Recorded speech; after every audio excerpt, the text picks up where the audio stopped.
Pan number format. Bank అకౌంట్లను తెరవడం, స్థిరమైన ఆస్తిని కొనుగోలు చేయడం లేదా విక్రయించడం, మరియు క్రెడిట్ కార్డ్ లేదా లోన్ కోసం అప్లై చేయడం వంటి వివిధ రకాల ఫైనాన్షియల్ ట్రాన్సాక్షన్లను నిర్వహించడానికి పాన్ అవసరం. అంతేకాకుండా ఇది ఒక ప్రత్యేకమైన గుర్తింపు రుజువు మరియు పన్ను అనువర్తనకు సహాయపడుతుంది. పన్ను చెల్లింపుదారు గురించి పూర్తి సమాచారాన్ని నిల్వ చేసే మీ కార్యకలాపాలను ట్రాక్ చేయడానికి ఐటీ విభాగం పాన్ నంబర్ను ఉపయోగిస్తుంది. అందువల్ల మీరు పాన్ కార్డ్ ఫార్మాట్ను అర్థం చేసుకోవాలి. మీ పాన్ కార్డ్ ఈ క్రింది సమాచారాన్ని కలిగి ఉంటుంది: కార్డుదారుని పూర్తి పేరు, కార్డుదారుని తండ్రి పేరు, pan card number.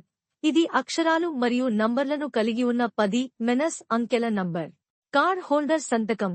Pan card card holder యొక్క సంతకం కోసం ధృవీకరణగా పనిచేస్తుంది. ఇది ఆర్థిక లావాదేవీలకు అవసరం. కార్డ్ హోల్డర్ యొక్క ఫోటో.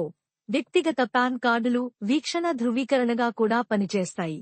అయితే కార్పొరేషన్లు మరియు సంస్థలకు జారీ చేయబడిన పాన్లలో ఫోటోలు లేవు. పుట్టిన తేదీ. భారత ప్రభుత్వం యొక్క హోలోగ్రామ్ మరియు ఆదాయపు పన్ను విభాగం యొక్క ట్యాగ్.